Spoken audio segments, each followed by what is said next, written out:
پھر اس کا حساب بھی تو ہم نے دینا ہی دینا ہے. اس لیے ہم دیکھ لیں جتنا برداشت کرتے ہیں اس کے مطابق جو ہے وہ ہم چلیں.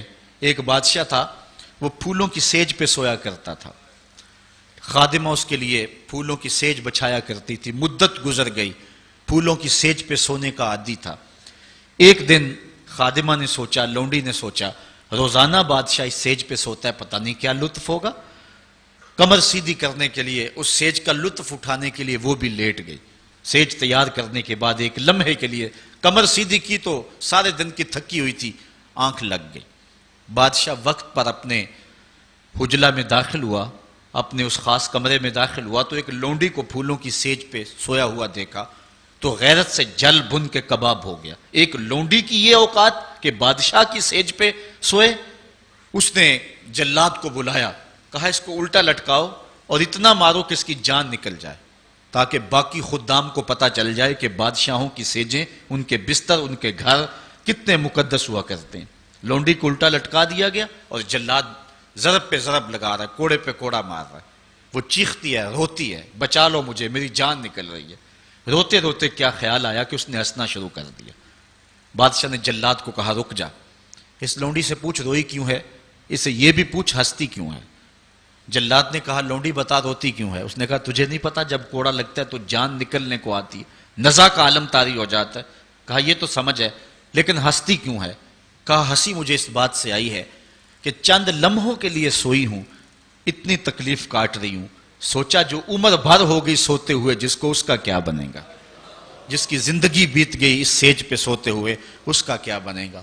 صاحبو، یہ دنیا پھولوں کی سیج نہ بنائیں، اس دنیا کو اللہ کی عبادت کے لیے گزاریں، ذکر فکر میں گزاریں. سحری کے وقت اٹھ کے مصلی پہ کھڑا ہو کے رونا سیکھیں، اللہ کے حضور آئیں، سارے کام چھوڑ دیں، رزق کی تلاش میں رازق کو بھول نہ جائیں. تم سمجھتے ہو دکان بند کر کے چلے گئے تو شاید میری آج کی سیل کم ہوگی. سیل دینے والا، رزق دینے والا، رزق کے دروازے کھولنے والا وہ رب ہے. جاؤ اس کے حضور جاؤ اور جا کے اس سے مانگو، مالک، رزق کا مالک بھی تو ہے، تیرے ہاتھ میں سارے خزانے ہیں، میری مدد فرما. دیکھنا کہ رحمتوں کے کس طرح دروازے کھلتے ہیں اور جو تمہیں ملتا ہے اس میں برکت کتنی ہوتی ہے. آج ہر بندہ یہ کہہ رہا ہے کہ میرے کاروبار میں برکت نہیں ہے، لاکھوں کماتا ہوں، پتہ نہیں چلتا جاتے کدھر ہیں. مسئلہ اصل ہے یہی کہ رزق میں بے برکتی آ گئی ہوئی ہے، اس لیے کہ ہماری پیشانی میں سجدے نہیں رہے، ہماری آنکھوں میں حیا نہیں رہا، ہمارے لبوں پہ قرآن کے نغمے نہیں رہے، ہماری سوچوں میں پاکیزگی نہیں رہی اور خیالوں میں طہارت نہیں رہی. آج غلاظت ہی غلاظت، گند ہی گند، اور جو ہے وہ شہوت ہی شہوت اور بے حیائی ہی بے حیائی آنکھوں میں، نظروں میں، خیالوں میں بھر دی گئی ہے.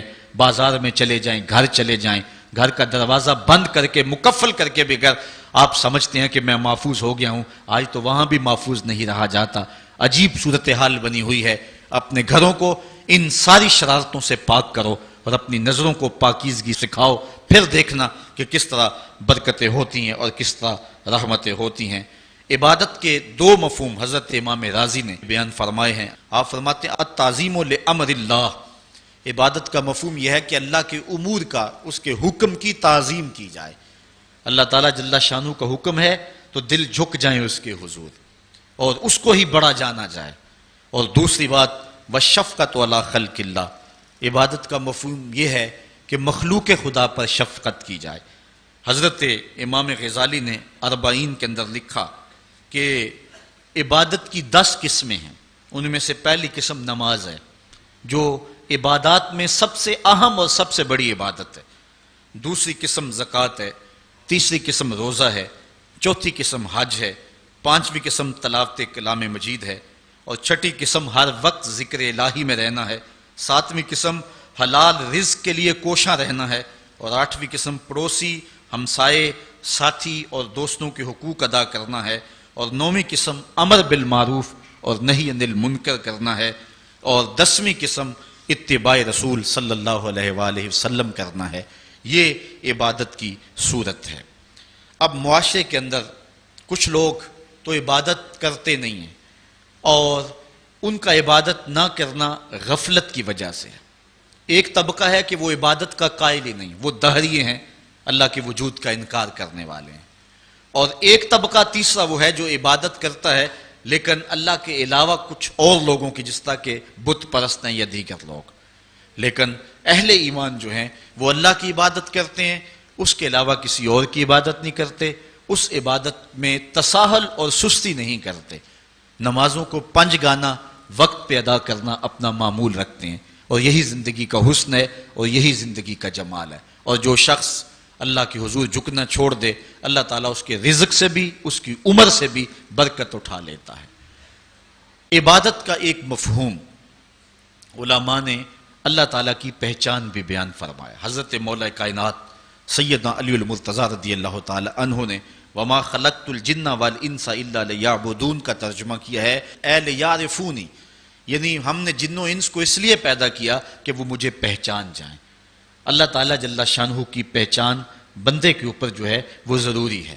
اور جو شخص اس دنیا پہ رہ کے رب کی معرفت حاصل نہ کر سکا تو وہ قیامت کے دن بھی نابینا اٹھایا جائے گا. اللہ تعالیٰ جل شانہ نے یہ بات قرآن میں واضح طور پہ بیان فرمائی، من کان فی ھذہ اعمی فہو فی الآخرۃ اعمی واضل سبیلا، جو اس دنیا پر اندھا رہا کل قیامت کے دن بھی اندھا ہی اٹھایا جائے گا. اس سے ان آنکھوں کی جو ہے وہ بے نوری مراد نہیں ہے، وہ تو حدیث میں آتا ہے جو آنکھوں سے آزمایا گیا کل قیامت کے دن اس کو اللہ جزا دے گا. اس سے دل کی بے نوری مراد ہے.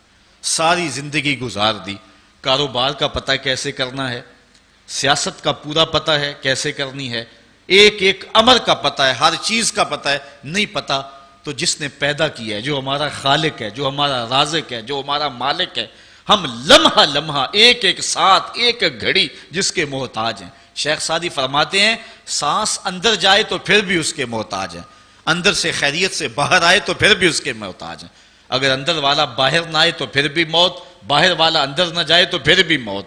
تو ہم ایک سانس میں کئی بار اس کے محتاج ہیں اور لمحہ لمحہ اس کے محتاج ہیں، جو ہماری ہر ضرورت کی کفالت کرنے والا ہے، جو ہمارا خالق بھی ہے، رب بھی ہے، مالک بھی ہے اور ضروریات کا کفیل بھی ہے.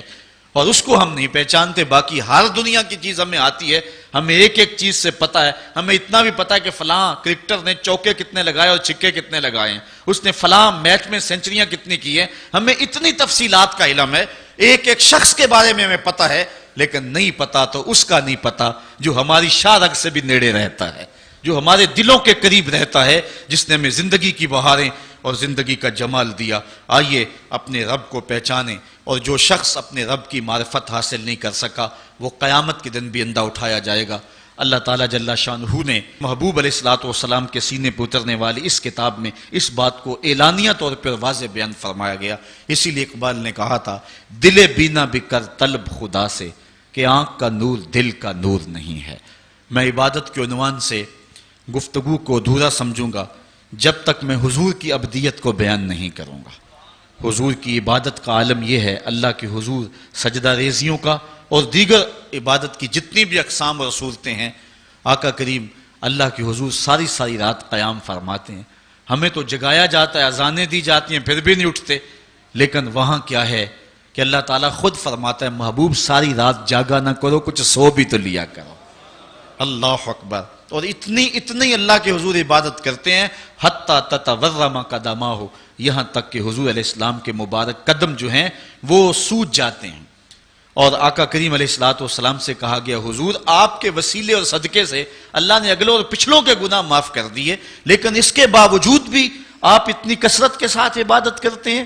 تو حضور نے فرمایا کہ میں اللہ کا عبد شکور نہ بنوں، اس کا شکر گزار بندہ نہ بنوں جس نے اتنی نعمتیں اور اتنی کرم نوازیاں میرے اوپر نازل فرمائیں. اس نے اتنا کرم کیا، ذرا دیکھیں تو صحیح، اپنے اندر جھانک کر کے تو دیکھو کتنے کرم ہے اس کے، کتنے فضل ہے اس کے، کتنی نعمتیں ہیں جس کا ہمیں علم بھی نہیں ہے، لیکن وہ ہمارے اوپر پہم برس رہی ہیں. میرا ایک دوست تھا، اس کے منہ میں یہ جو لعاب آتا ہے اس کی مقدار کم ہو گئی تو اتنا مسئلہ بنا اس کے لیے کہ ایک آنکھ کی بینائی بھی جاتی رہی، دوسری آنکھ کی بینائی بھی متاثر ہو رہی ہے. مرض کیا ہے کہ منہ میں یہ جو لعاب آتا ہے یہ قدرتی گریس ہے، نظام انہضام میں مدد دیتی ہے، بولنے بھی طاقت دیتی ہے. اگر یہ لعاب کم پڑ جائے جس کو ہم نے کبھی نعمت ہی نہیں سمجھا، یہ بھی اللہ کی نعمت ہے. دنیا کا بہت بڑا شخص اوناسس یونان کا رہنے والا تھا اور جہازوں کی کمپنی ہے اس کی، لیکن ہوا کیا، یہ دنیا کے وہ جو امیر ترین لوگوں کی فہرست بنتی ہے اس میں شاید دوسرے یا تیسرے نمبر پہ اس کا نام تھا. تو آج کل تو سنا کہ پاکستان میں ایک شخصیت آگے جا رہی ہے، وہ پہلے نمبر پہ آنے والی ہے. تو بس تھوڑے نمبر رہ گئے ہیں، ورنہ جو ہے وہ پوری دنیا کا سب سے امیر ترین شخص ہمیں کسی اور ملک میں نہیں ڈھونڈنا پڑے گا، وہ ہمارے خون پسینے کو نچوڑ کر کے ہمارے اندر سے کوئی ہوگا. قومیں فروختن و چیرزاں فروختن. دعا کرو اشرائے ثانی کے دامن سے نکلتے ہوئے نور کی روشنی میں اب سورج کی کرنیں بھی نکل رہی ہیں اور رب کی رحمت کو بھی جو ہے وہ نزول ہو رہا ہے. دعا کرو اللہ میرے ملک کو صالح قیادت نصیب فرمائے. تو اوناسس جو ہے وہ جہازوں کا کام کرتا تھا، اس کی بہت بڑی جو ہے وہ کمپنی تھی. ہوا اسے کیا، اس کے یہ آنکھوں کے جو پپوٹے ہیں یہ کام کرنا چھوڑ گئے. یہ قدرت نے سسٹم لگایا، آٹومیٹک سسٹم. ادھر سے تنکا اڑا، ادھر آنکھ بند ہو گئی. ادھر عزم ہوا، ارادہ ہوا، آنکھ بند ہو گئی. اتنی جلدی یہ سسٹم کام کرتا ہے. اس کو یہ مرض لاحق ہوا کہ جو پٹھے ہیں نا اس کے، یہ کام کرنا چھوڑ گئے. اب ڈاکٹر سلوشن ٹیپ لگا کے آنکھ کھولتا تھا اور رات کو سونا ہوتا تو وہ ٹیپ اتار دیتا.